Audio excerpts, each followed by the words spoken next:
Okay, hey everybody. So this is gonna be a part 3, part 3, just basically, little details that I left out for time purposes. So, because I mentioned like, a stalker and stuff like that, and I'm gonna get into that in this, but I have a core. The reason I'm going into this is to segue that, but I have a core group of friends, and then I have a larger group of acquaintances.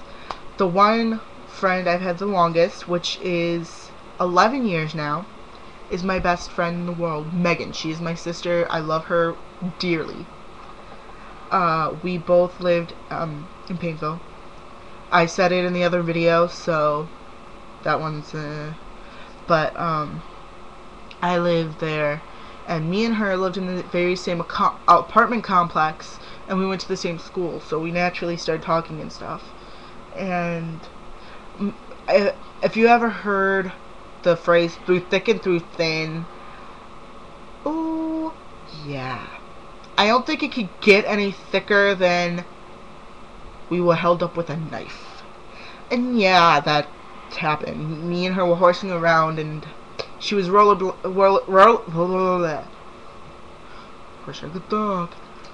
skating, and somebody that we knew from school asked us to come and talk to him. He had to talk to us about something. What, we weren't really sure, but we walked with him because we trusted him at the time, and he pulled out a knife, told us to do whatever he said or he was going to slit our throats. His friend then chimed in with, "Oh, that's not big enough to do the job. I'll go home and get my butcher," meaning his butcher knife. And my brother's friend was with us, and he, being the masterful genius he is, told him, "Oh, I have to go. My mom will kill me if I'm late, and it's getting close to the time I have to go home." So they said, "Oh, whatever." So they let him go. He went home and told his mother. Me and Megan are left at this time, and we're just like, okay, what the hell are we gonna do? What the hell are we gonna do? So, no, sorry. So it was either fight or flight at that point in time, and they have a knife. So, us being the geniuses we are, we ran. And I mean, she kicked her roller skates off and ran in socks. And I was in flip-flops. Yeah, we were booking it through the woods, because there were woods around where we were. And we were just trying everything we could to get away from these kids, and it wasn't working because they were following us. We did gain on them at a certain point, so we're like, oh, okay, we're good. So we run to the park, which was right in front of the window of my brother's friend's apartment. His mother, he told his mother was in the window, worried out of her mind. She saw us, because he had obviously told her to, he had obviously told his mom that we were with him, because we were the older kids, and they trust us. Oh god, that's stupid. Well, not back then, but still. And so we told her exactly what happened. All we needed to do was say, yeah, they had a knife, and they held us up with it. And she was on the phone with the police. So the police came. We knew where one kid lived, so we went to his dad and told him what was happening. He told his dad that he was in the shower. He had to shower because he had fallen in mud playing with his friend. He didn't nothing about the knife or anything. He had fallen chasing us with the knife in the woods, covering himself in mud. His father found out exactly why he was covered in mud, and I had never seen a father go from calm to that pissed that fast. I'm just like, oh god, he's gonna die. I was kind of cheering him on in my head, but still. And going from that, she moved slightly after that, when she was in middle school and I was still in elementary school. We still talked. After a certain point, yeah, we stopped talking, but that's the past. And we reconnected at a point, and we're back to being really good friends again and stuff. Then I moved. This is getting to the stalker story. I'm not gonna mention all my friends, all my quote-unquote sisters, because there are way too many. But I met a friend whose name was Ashley. Well, her name is Ashley. And we were really close at the time. We were hanging out with her siblings, and we were walking around, and we noticed this kid was following us. Like, legitly, intently following us. And we're just like, what the heck is going on? And we're just like, should we be worried? Should we, go to an adult? But, we're just like, okay, maybe if we ignore him, like, we act like we didn't see him, he'll leave. So we just kept going about our business, playing on the swings and all that jazz. We went to the pavilion because we got hot because it was the summer.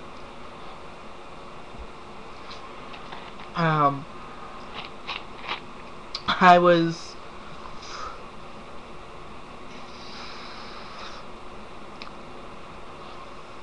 15, 16 maybe.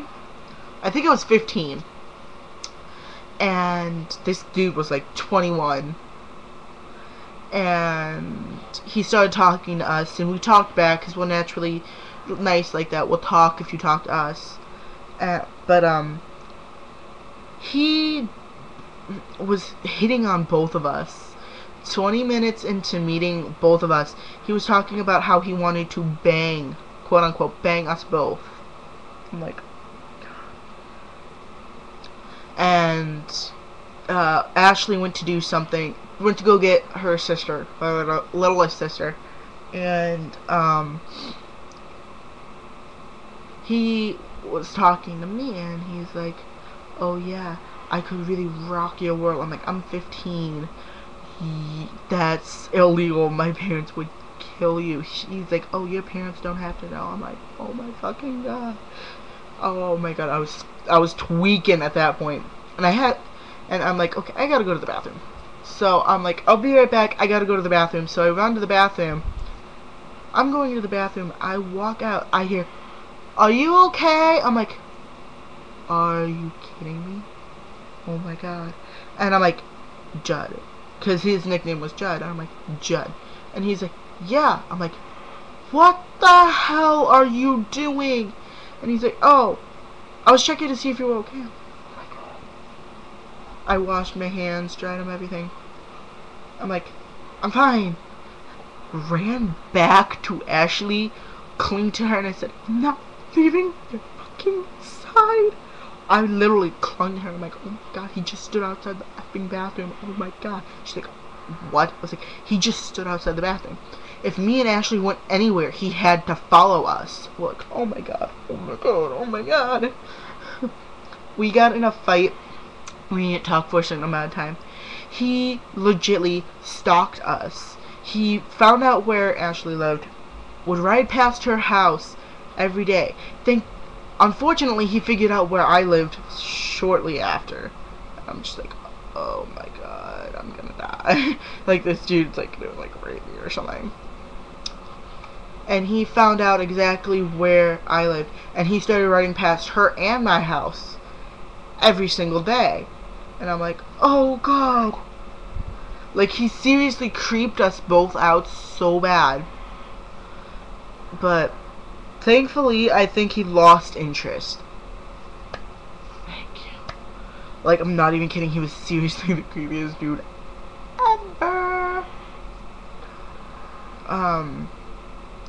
But yeah, that's the the whole stalker situation.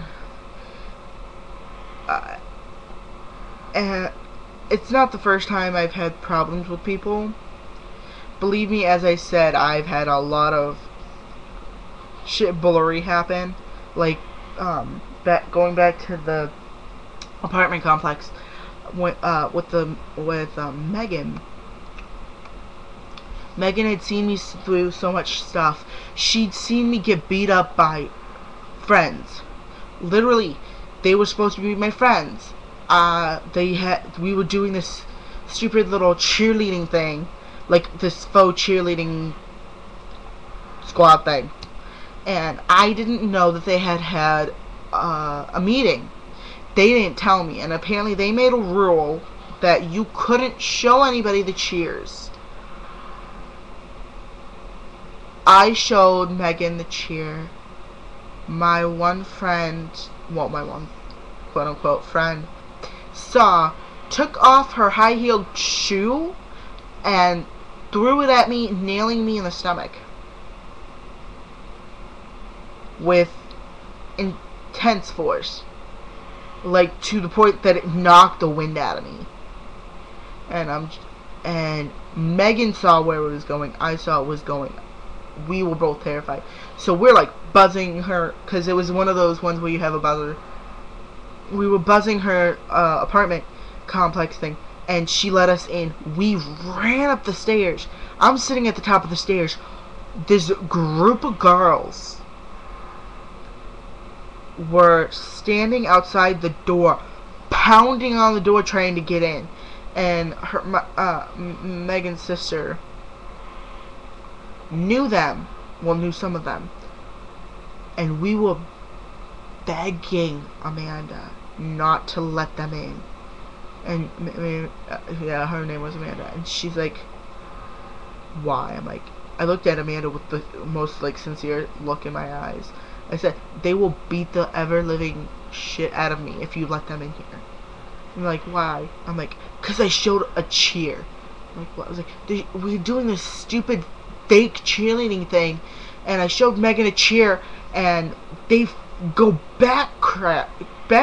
I'm like, oh my god. And as I stated towards the end of the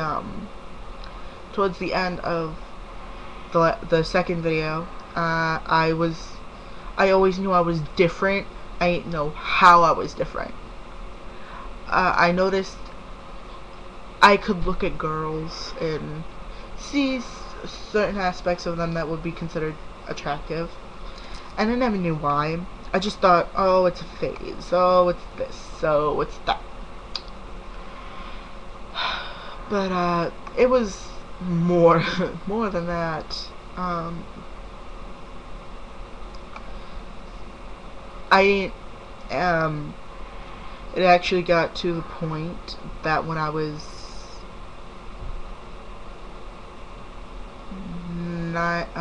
10, I want to say I was 10, I actually got jumped by a group of guys and a group of girls who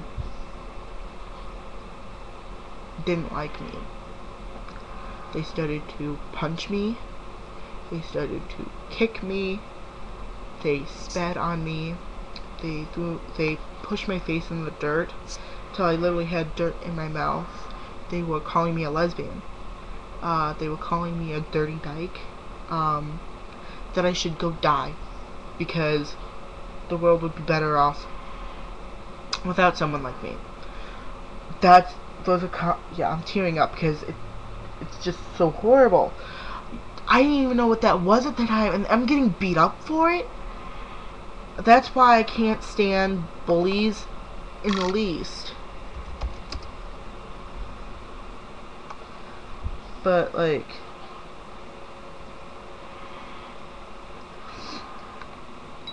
it's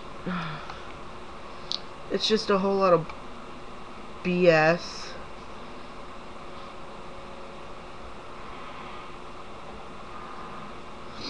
That I really just I I didn't think I would ever have to deal with.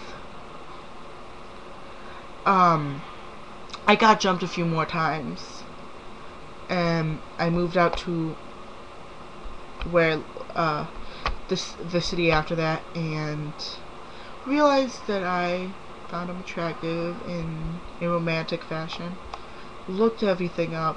I originally looked up what lesbian was because I didn't know what that was, but I realized that I wasn't a full lesbian. So I looked up more about that, and I realized bisexual. That pretty much fit me. At that point, I'm gonna sound like a Pokemon, but I evolved over time and realized that it's really stupid to label, but I did it at that time. And believe me, that's not the last time I was told that I should go die because of how I am. I've been told that I should go die, go raise the suicide rate numerous times. People who say that are really, really stupid because there are people who take them seriously. Like, Caitlyn, the Caitlyn story, or I want to say it was like Kaylee, something like that. The 14-year-old girl who had an internet relationship and then hung herself from the closet, only to find out that the boy was really her best friend's mother. That crap is what pisses me off so bad, because they don't realize how much it does affect them. Yeah, sticks and stones may break my bones, but words will never hurt me. Problem is, words can hurt 10 times more than anything could ever physically do to somebody. Yeah, physical is pretty bad, but emotional lasts longer and you can't even see it. And that's the problem that I've had. And as you guys have seen, I've dated people, some good, some not so good. So not getting into that in this. But yeah, so I'm gonna have to go. I'll talk to you guys later. Peace, love, huggles, smexiness. Bye.